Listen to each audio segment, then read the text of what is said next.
this is Sean with Contractor Business Solutions, here to give a little tour of the global settings that are available on Sage Construction Management. Here we're on the Overview tab, which is the landing page for the global settings, showing your company ID and company name, your logo, and just a few options you have as an administrator, changing passwords, and setting alerts and notifications that you'd like to receive here. Let's jump right into it with profile. So the company profile.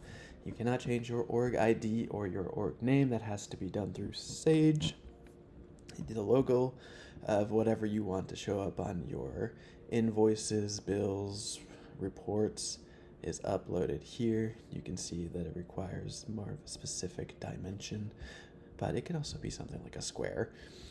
This is where you update all the information here for your company, the ship to address, bill to address, phone, fax, website, things that can be available for other people to access or to clarify, including the external applications that you use here. License and add-on information shows the information of like how many standard users you can have and how many field users.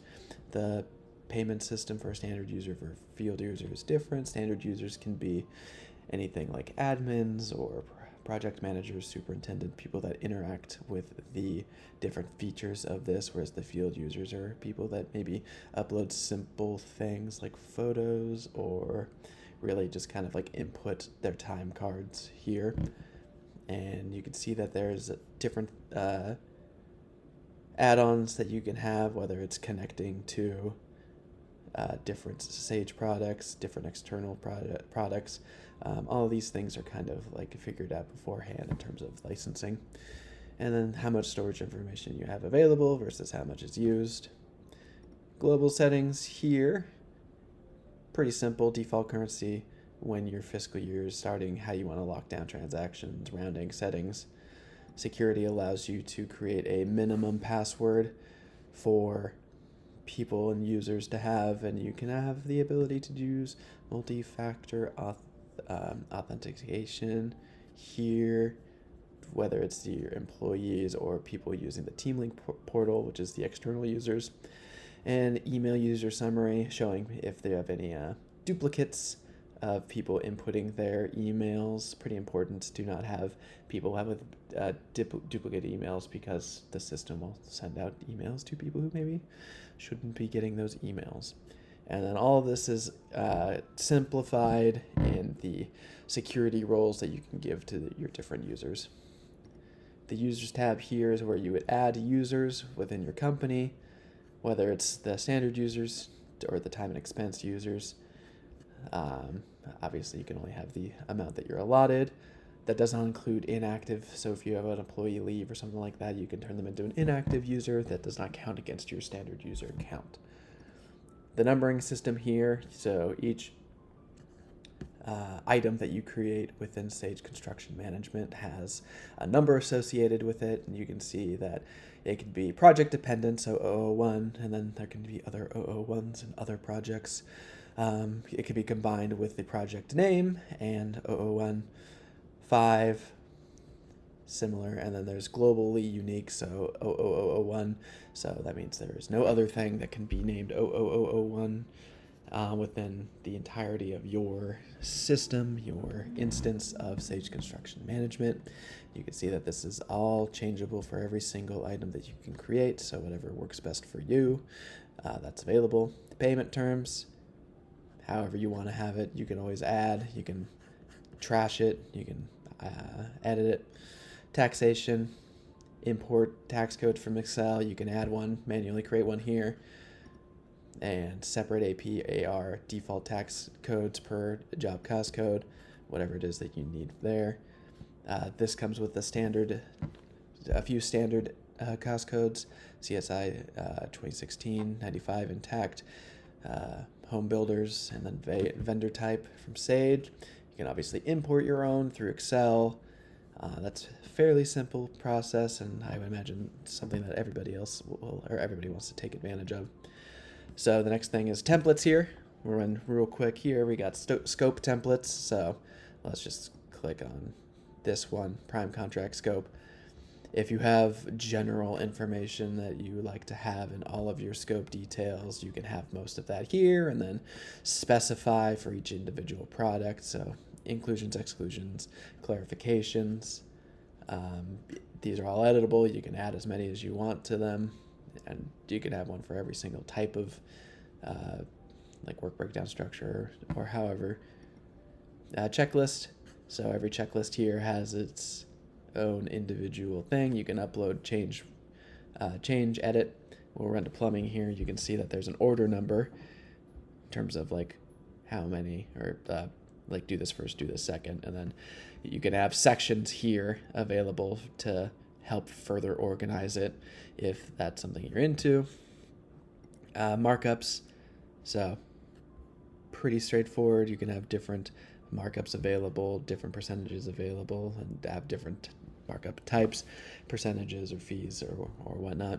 Email templates don't have any uploaded here specifically, but there's default email templates for every single thing, like if you're sending out a PO or a change order or something like that. But if you have specific things you'd like to add to it or like have show up that aren't on the default, then we can upload the email templates and then use the bookmark feature that's available in Word documents to make that happen and populate that information. And it's the same thing with the detail report templates. So a quick example of this would be here.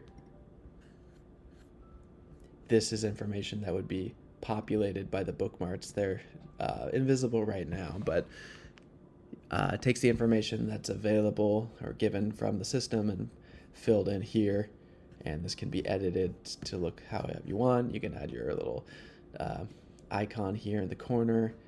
It's a pretty nifty feature once you get into it. I'm going to jump back here into feature settings. So the feature setting, there's a lot here. We'll just jump to a few to kind of get an idea of what we got here. So let's draw to contract admin. Some general settings here for contract admin: do not allow prime contract or change order items to be modified after prime invoices have been created. So obviously it's like, hey, we have these numbers set in stone. I don't want you to be modifying things and changing everything and really just messing up the accounting of every single thing we got going on. Procurement here. Do you want to itemize your anticipated costs, or do you just want to summarize by your job cost code? You got to pick one or the other, and if you switch between it, it deletes the anticipated costs. Here you can see there's a lot of different types and categories here, so this is allowing you to create context for different transactions you have within your system, so whatever makes sense to you and to your company and helps you remember things better, just feel free to add or edit these different things. We're going to just jump down to documentation here. So lock daily logs after however many days, never lock it, number of days, however it is that you want your system to be run in terms of security and not changing things, and try to keep your documentation secure. And obviously like allow temporary unlock to administrators, automatically link uploaded photos to, or images to photos, just like different things like this to customize your experience or to make it easier for you or to make it more or less secure depending on how it is that you want to be running your business through this platform. So the last thing I want to talk about here is workflow. Workflow is taking or creating rules within the system to mandate somebody like a project manager or an admin person to approve different transactions. So down here, I've created some rules that make it so that anytime a bill or a change order is put in for anything more than $0, it has to be approved by a PM or the PM on the project. So pretty simple. You can have multiple people need to approve, and it can be either sequential or parallel. Sequential being one person approves, then the other person approves. They have a specific amount of days to approve it, or sequential or parallel, which is I just need approval from all of them, And if one of them doesn't approve it, it'll kick it back to the person that originally created it, and they can edit it. Or the person who is approving it can make it a change and then approve it. There's 3 different ways of approaching this, which is feature-based workflow, which is specifying a person that needs to approve it. Feature-based workflow with project manager alias and admin approvers. So anybody that's a PM or that's an admin can approve something. So it gets sent out to everybody so that they can approve it. And then project feature-based workflow, which individuates these rules per every single project. So it's a little extra work, but if you have different requirements and different projects or different thresholds of like how thorough you need to be, then maybe that's a better feature for you, even though it does require a little bit more work.